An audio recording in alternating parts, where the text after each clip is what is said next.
баъди ҳушдори идораи мусалмонони қирғизистон Айнура Сағимбоева навори ҷанҷолиро дар бораи робитаи маҳрамонаи занону мардон аз саҳфааш пок кард. Вале видео дар шабакаҳои иҷтимоӣ ҳанӯз мечархад. Қиздарга барсам болобу? оё ман метавонам бо духтарон робита дошта бошам? Ин гуноҳ аст? чикор кунам? чунин суолҳо хеле зиёданд. писарҳо агар бо духтарон робита надошта бошед, кори мушакҳо ва рагҳои хунгард бад мешавад. баъд шумо менависед ки ба мушкил гирифтор шудаед. барои ҳамин назди духтарҳо равед. ин гуноҳ нест, аммо рифоларо фаромӯш накунед. бо рифола гуноҳ нест. се рӯз баъди ин муфтиёти қирғизистон Айнура Сағимбоеваро ба шарҳи нодурусти ислом муттаҳам кард. идораи мусалмонон гуфт ки агар Сағимбоева чунин суҳбатҳои хилофи арзишҳои динӣ ва миллиро бас накунад, ба мақомот шикоят мебаранд. Сағимбоева худро равоншинос ва косметологу сексолог муаррифӣ мекунад ва ҳамин мавзӯъро бо беш аз 100 000 обуначии худ дар саҳфааш дар миён мегузорад. суҳбатҳояш дар бораи робитаҳои ҷинсӣ аксаран пурбаҳс мешаванд.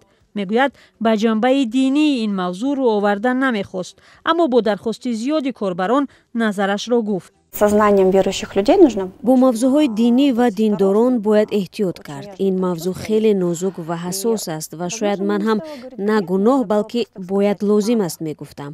ана ҳамин калима нодуруст истифода шуд. Была какая-то вот ключевая. Айнура мегӯяд дар мавзӯи робитаи ҷинсӣ бештар аз нигоҳи тиббӣ ва равоншиносӣ изҳори назар мекунад, вале бархе аз корбарон суҳбатҳои ошкорои ӯро хуш надоштаанд. А вот те люди, которые все это распиарили. ҳамон одамоне ки ин мавзӯъро пурсару садо карданд, ба назари ман бар асоси қонунҳои шариат зиндагӣ намекунанд, чун ин ғайбат аст. ман ба яке аз онҳое ки ба муфтиёт шикоят кард навиштам ки биёед суҳбат кунем. ӯ маро аз сафҳааш берун кард.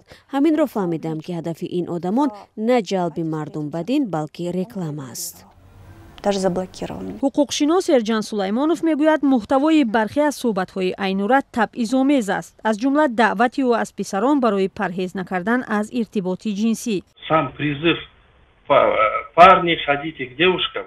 ҳамин даъвати робита бо духтарон барои муносибати маҳрамона ва маҳз барои ҳифзи саломатӣ, ин ба назари ман таҳқири занон аст. вале муфтиёт метавонист ба ҷои таҳдиди рафтан ба додгоҳ мавзӯъро аз нигоҳи ислом шарҳ диҳад. яъне бояд мегуфт ки роҳи дуруст кадом аст. Угрозой обратиться в суд, просто выразить позицию. бархе бо ишора ба озодии баён дар саҳфаи шахсии блогер мегӯянд ӯ ягон амали нодурусту ғайриқонунӣ накардааст. Лично я не увидела. шахсан ман дар амали блогер Айнура Сағимбоева ягон нишонаи душманӣ бо рӯҳониёнро надидам. бештар чун як мутахассис аз назари тиббӣ суҳбат мекард. шахсиятҳои дигари маъруфе ҳам ҳастанд ки дар шабакаҳои иҷтимоӣ чунин андешаронӣ мекунанд. пас бояд чораҳои ҳуқуқӣ нисбат ба ҳама баробар дида шавад. гурӯҳе аз корбарони шабакаҳои иҷтимоӣ муфтиётро барои он танқид карданд ки ба ин мавзӯъ зуд таваҷҷӯҳ ва вокуниш кард, аммо дар мавзӯъҳои пурсару садои дигаре мисли хушунат ба занон хомӯш аст. новобаста ба танқиду таҳдидҳо, Айнура Сағимбоева ният дорад суҳбат дар бораи тарбияи ҷинсиро идома диҳад.